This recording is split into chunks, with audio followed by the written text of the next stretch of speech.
There is a huge debate amongst people as to whether arranged marriages are better or love marriages are better.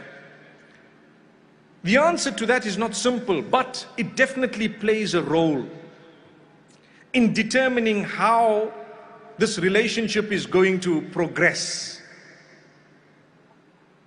When we say arranged marriage, what exactly do you mean? If you mean that you have no say as a female or as a male, and your parents just decide this is the person you're getting married to, and you wait for them to come, and on the day everything is confirmed, the nikah is done, and suddenly you see your spouse, in that case we will tell you from a religious perspective, it is wrong.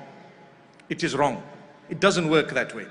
But if you are saying an arranged introduction, whereby the parents say, you know what, my son, you're ready to get married. I'd like to introduce you to such and such a person. Or one of my friends has a daughter and I'd like you to meet this person. That's called an arranged introduction. And I'd like to think in the case of a lot of us, that still applies.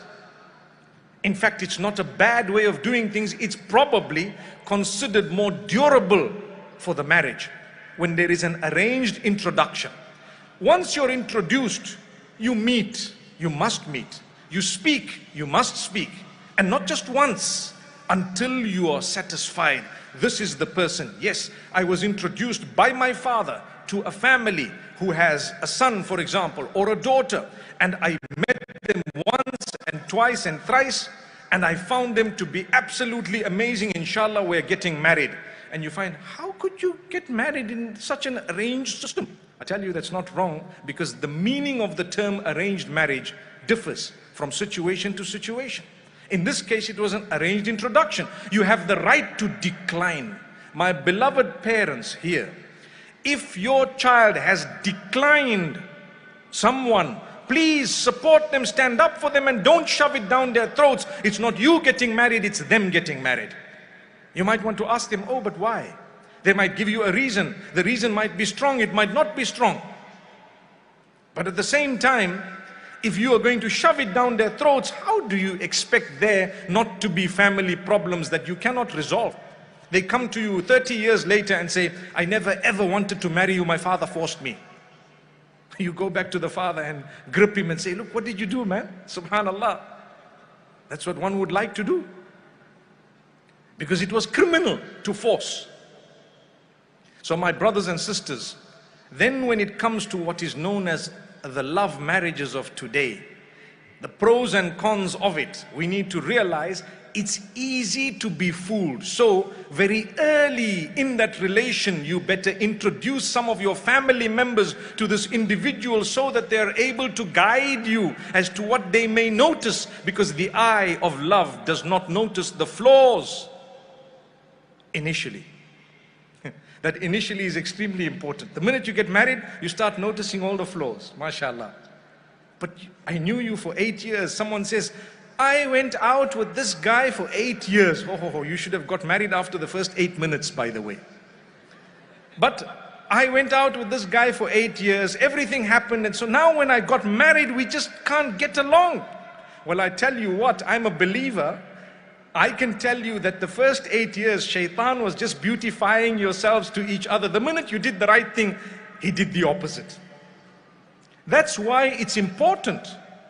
If you have met someone, my beloved elders, who are a little bit older perhaps, listen carefully to what I'm saying. Because some of us don't want to admit reality, and we don't want to do the right thing. If your child comes up to you and says to you that I have come across someone, be it at work, be it at the university, be it somewhere. It's not something I encouraged, it happened. They went out. Our children have eyes, they have ears. They come across people, they see things.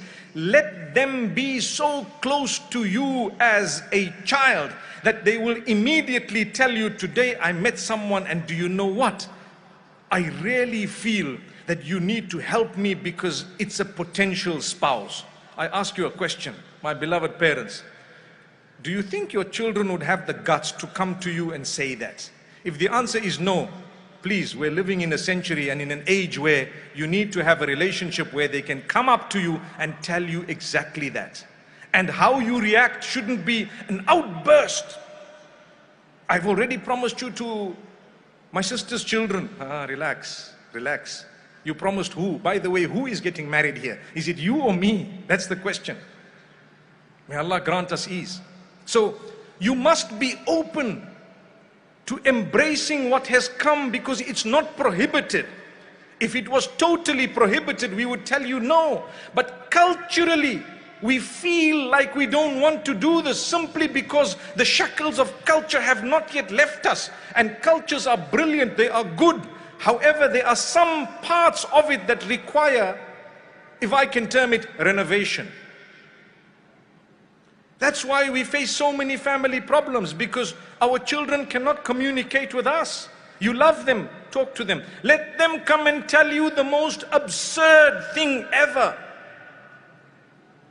Don't have an emotional outburst as a result of what they've just said.